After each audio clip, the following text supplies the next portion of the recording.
പ്രിയമുള്ളവരെ, ഞാൻ doctor Rauf Wandoor, my art and my society. ഇന്ന് ഞങ്ങൾ മലപ്പുറത്ത്, ഇന്ന് പക്ഷേ എത്ര ദിവസമാണ് നമ്മുടെ 779. ഇന്ന് മലപ്പുറം കളക്ട്രേറ്റിൽ നടക്കുന്ന മദ്യനിരോധന സമിതിയുടെ സത്യാഗ്രഹം 779 ആമത്തെ ദിവസത്തിലെത്തി നിൽക്കുകയാണ്. ഇന്ന് മഹാത്മജിയുടെ ജന്മദിനമാണ്, ഗാന്ധി ജയന്തി ഒക്ടോബർ 2.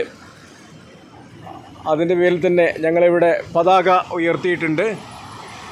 അതുപോലെ മഹാനായ ബാപ്പുജിയുടെ ചിത്രം ഇവിടെ വാസുവേട്ടനും കേരള മദ്യനിരോധന സമിതിയുടെ കരുത്തനായ പ്രസിഡന്റ് യച്ചേരി കുഞ്ഞികൃഷ്ണൻ മാസ്റ്റർ അവറുകളും ഇവിടെ സ്ഥാപിക്കുകയുണ്ടായി. മഹാനായ ബാപ്പുജിയുടെ ഓർമ്മ, അദ്ദേഹത്തിൻ്റെ പ്രവർത്തനങ്ങൾ ആണ് യഥാർത്ഥത്തിൽ നമ്മുടെ ഈ രാജ്യത്തെ നയിക്കേണ്ടത്. എങ്കിൽ മാത്രമേ നമുക്ക് ഐശ്വര്യത്തിലേക്കും പുരോഗമനത്തിലേക്കും എത്തിപ്പെടാനാവൂ. എല്ലാവർക്കും നന്ദി, നമസ്കാരം. ഞാൻ doctor Rauf Wandoor, my art and my society.